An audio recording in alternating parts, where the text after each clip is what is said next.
So, welcome to the next edition of the Rare Business Podcast. With me today, I have Birgit Mager, who is a professor for service design at the Technical University in Cologne and also president of the Service Design Network. Hi, Birgit. How you doing? Hi, Adrian. Fine. Great to meet you. And to meet you, my pleasure too. So, Birgit, for the benefit of our listeners and readers, can you tell us a little bit about yourself and the sort of work that you do?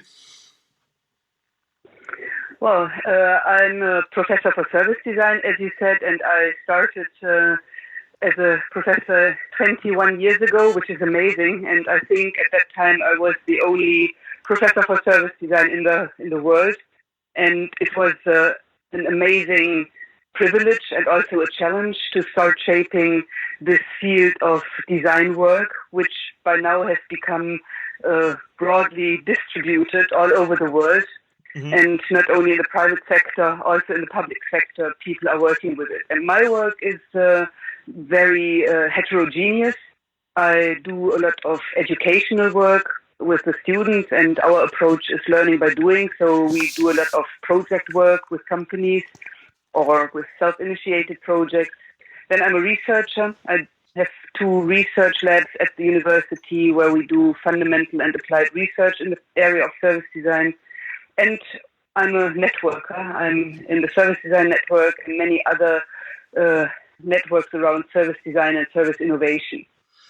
Perfect. So, thank you for that. So, now, I write a lot about customer service and customer experience and all the things that surround that, particularly around how firms can deliver sort of better outcomes for their customers, their employees, themselves. And it's always sort of exploring all sorts of different approaches to how people can address organizational business problems. So there seems to be a growing sort of conversation around sort of service design and design thinking. For people that don't know about service design and its background, can you kind of give us a little bit? Can you explain its background and what it is and where it comes from, sort of why it's different?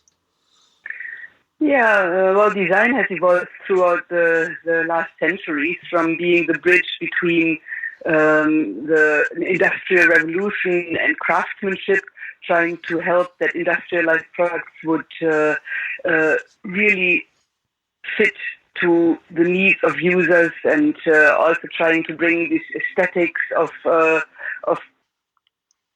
products into the industrial process.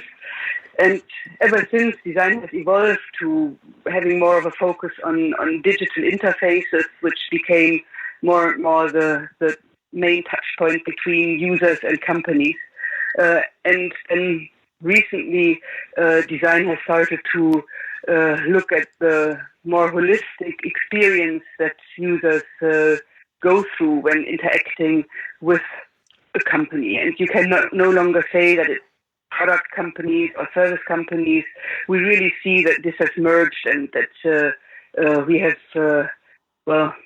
product service systems where the overall experience needs to be designed. Okay. And design as a special approach brings, well, I would say, a lot of user research approaches that are very inspirational for companies, and it also brings this type of co-creative work processes where employees, customers, designers work together in order to better understand what the experiences are like today, where the problems are, and also to reframe them. Yeah. And to get new angles that open doors for creative and innovative approaches.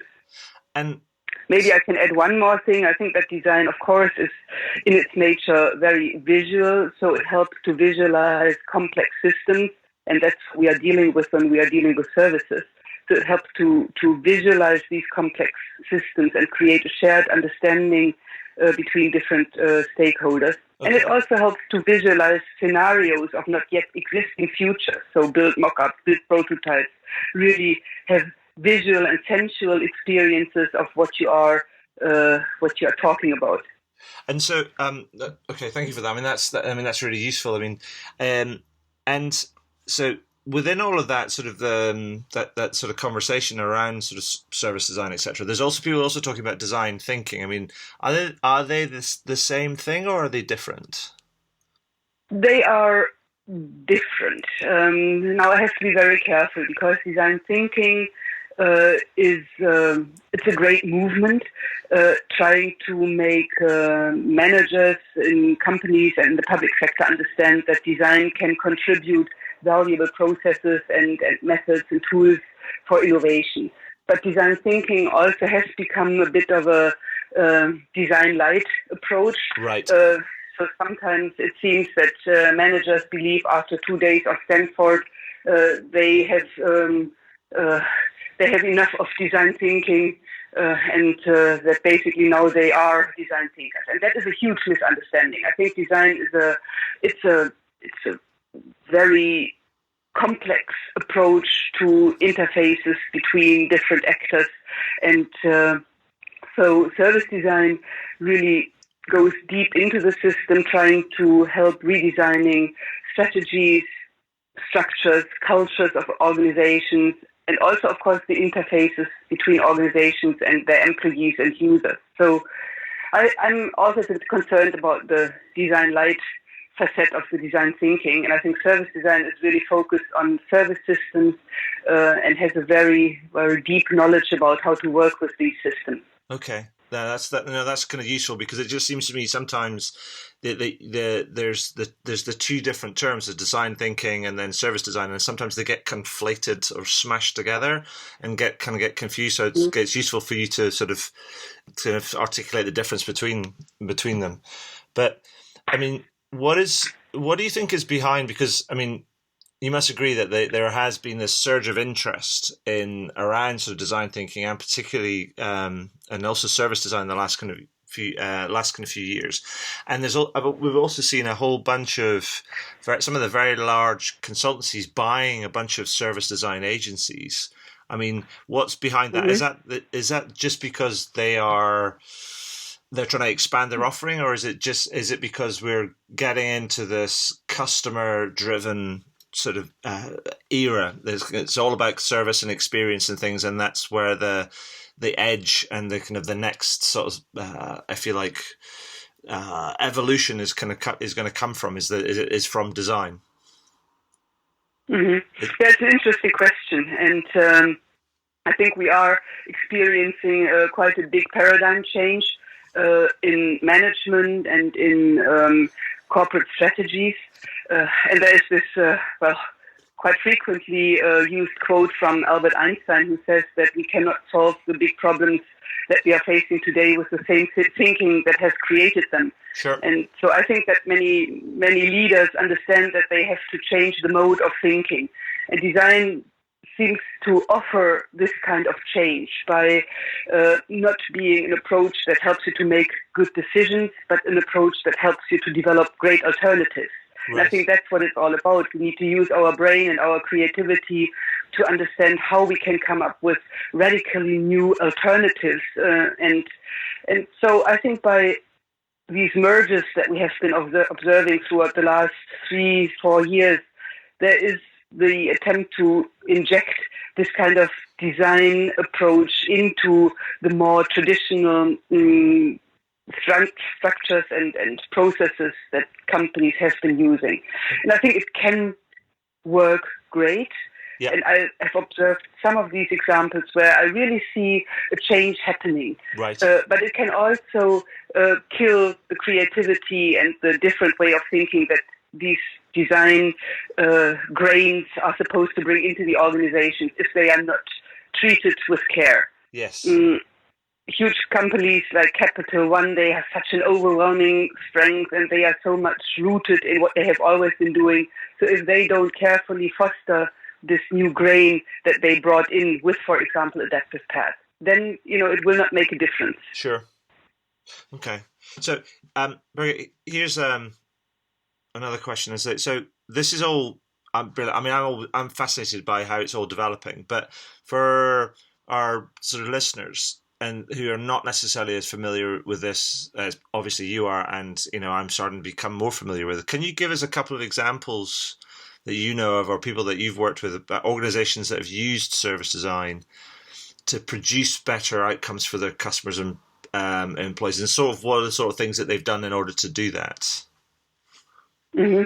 Well, if you allow me to take the time to give two examples, that would be great. That's perfect. Yes. One example is my very first service design project that I did with students in Cologne, and we faced the challenge to create innovative service offerings for homeless people. That was in the year 1996. Right. And wow. We did in-depth research with homeless people. Of course, we did in-depth research with the stakeholders of the city and the social service providers. And during that process, we started to co-create a survival station for the homeless, together with the homeless people and with social workers.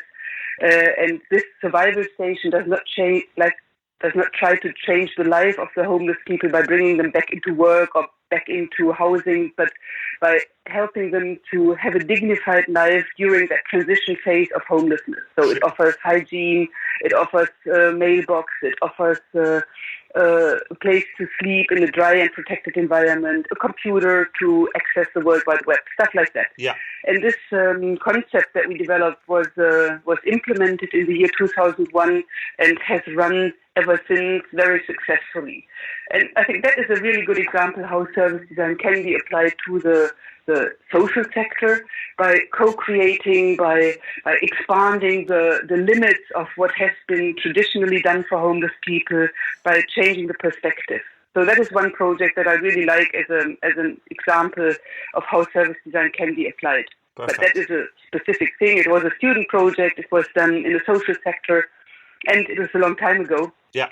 More recently, I have observed many extremely convincing examples, one of which was the work that a design agency named Helon did in Helsinki with a hospital and with the general practitioners and with women that had to go through a cancer diagnosis process. And they succeeded in reducing the waiting time for these women by 90%, which is amazing. And can you imagine what it means for a woman to be waiting for almost 3 months from the first contact to the GP until the final diagnosis of her having breast cancer or not? That is awful. It's a horrible time. Sure. So bringing all the stakeholders together, exploring what is really happening, what are the processes, what are the obstacles that you need to overcome in order to shorten that time, led to a solution that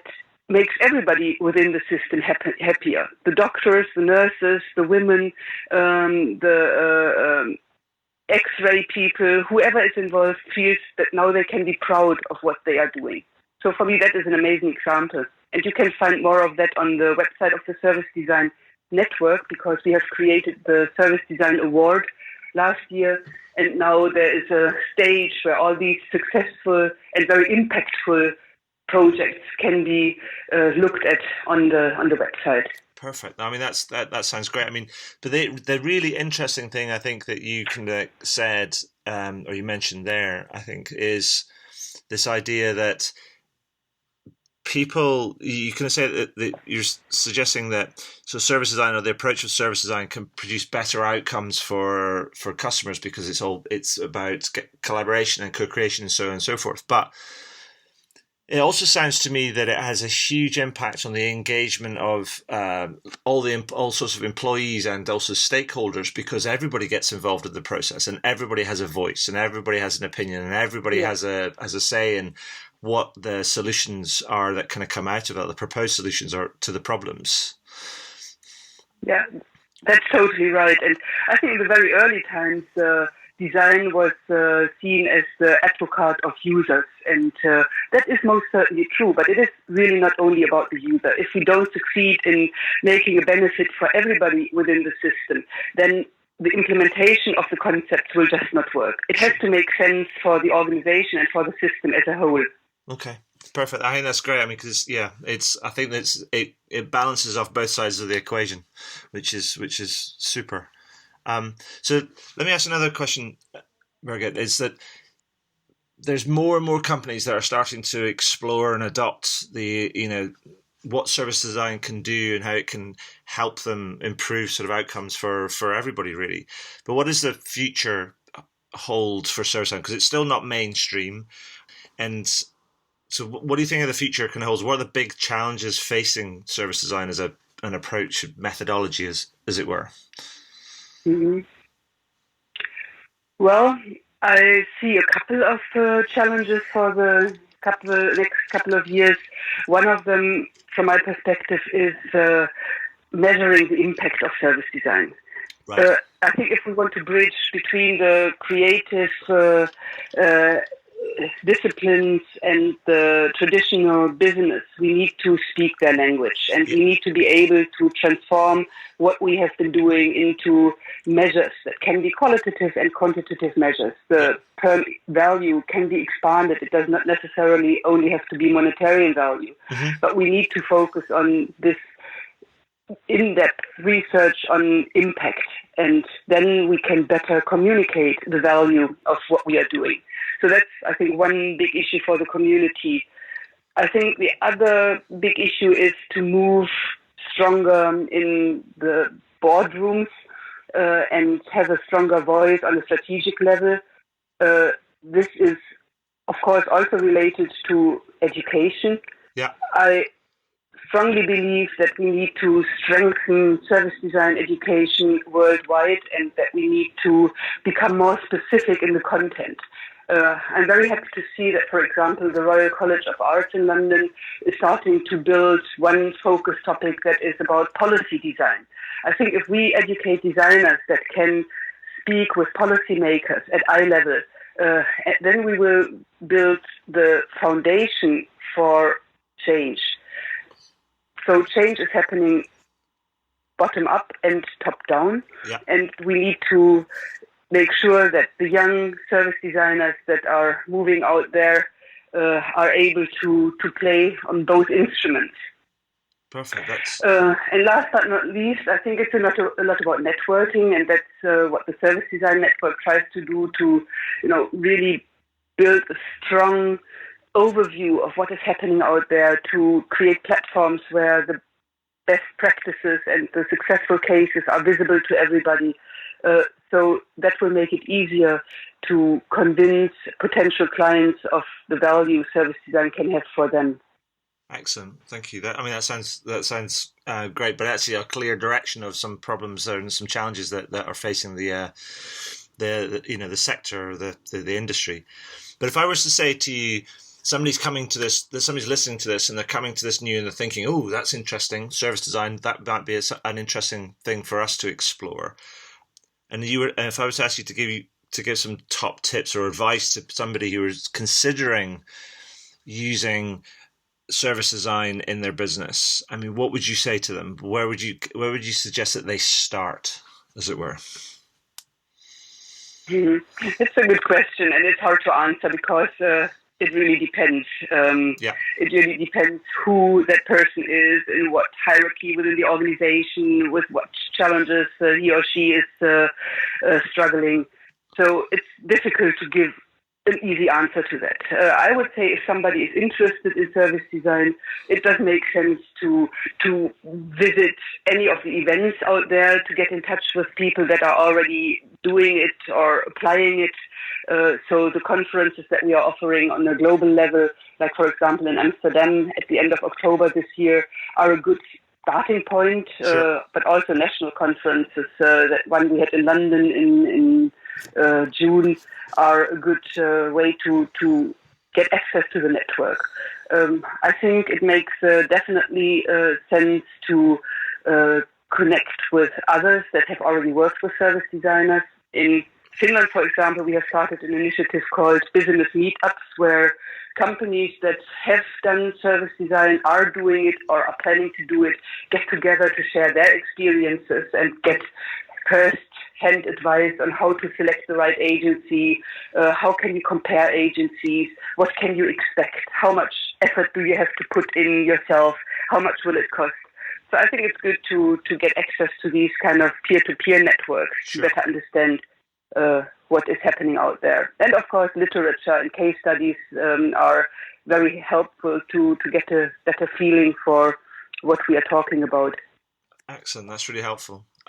So another couple of questions, and then we're done, Birgit. So this next question is I want to sort of turn the tables around a little bit and ask for your view. Now, I just wrote a book earlier this year wrote a book that got published earlier this year in April, and it's called How to Wow. It's all about service and experience and things. And so I wanted to ask you two things. What is wow service or experience to you, and what do you think firms or organizations should be doing to help them get closer to being able to deliver a wow service or experience? Well, that's a really very, very interesting question for me, because I think it was in the year 2008 or 9 when many companies started asking me, can you not design services that wow our customers? And in the end, to be honest, it is not that difficult to create these kind of wow moments. But it is something that has to be handled with a lot of care. Sure. Because the wow of today is the expectation of tomorrow. So you need to be very sophisticated about dealing with these wow moments. And so I did a research on what wows customers in service context, and I found 9 different dimensions. And this is a toolkit that I'm also using when I'm working in the service design process to develop ideas on this wow moment. But then the second step is always to step back and reflect. Do we really want to wow, or is it not already good to fulfill customers' expectations in a solid and caring way? So these wow moments should be a spice that is, as I said, handled with care. But I think it is very important that companies think about the emotion that they raise in the user experience and follow that with care and see where can we inject positive emotion and strong ties throughout the journey that our users go through when interacting with us. Perfect. That's really interesting. I mean, the interesting thing about the book is that I wrote it, and I think a bit like yourself is that I think that there are these wow moments that are the peaks in the service and the experience, but sometimes the delivering wow service isn't necessarily what people think. It's not necessarily all about the peaks, but sometimes it's more about the being brilliant at the basics consistently and every kind of time. And sometimes there's a lot of people that talk a good game or talk about being great at service, but they don't necessarily deliver as consistently as their customers would like. And sometimes you've got to get the foundations right before you can build on that. I totally agree. I think the cream on the pie does not rescue it if the pie itself is a pain. Perfect. I love that. I'm going to quote that. I'm going to put in big quotation marks. So one final question, Birgit, and this is a question I always ask at the end of these interviews, and it's this. Is there anything that you would like to shamelessly plug? I'm sorry, what does that mean? Okay, I must translate. So if I was to say to you, if you wanted to, the floor is yours to promote anything that you want. If you said to people that are listening in, here's one thing I'd like you to check out, and it is this. Well, of course, I have this promotional program. Please join the Service Design Network in order to be part of that amazing group of people that bring design to services and really make the quality of life better. Please join our conference in Amsterdam at the end of October and meet these amazing people there. Please do engage in the national chapters we have all over the world, and please engage in designing services that create quality in life for people. Super. That's splendid. But Birgit, I know I'm just looking at the time here. Thank you so much for your time today and sharing that. I will make sure I get all that edited up and things and send you the link to review before it kind of goes live. But thanks very much. Wonderful, great. It was nice talking to you, Adrian. All right, perfect. Have a good morning. You too. Bye bye. Bye bye.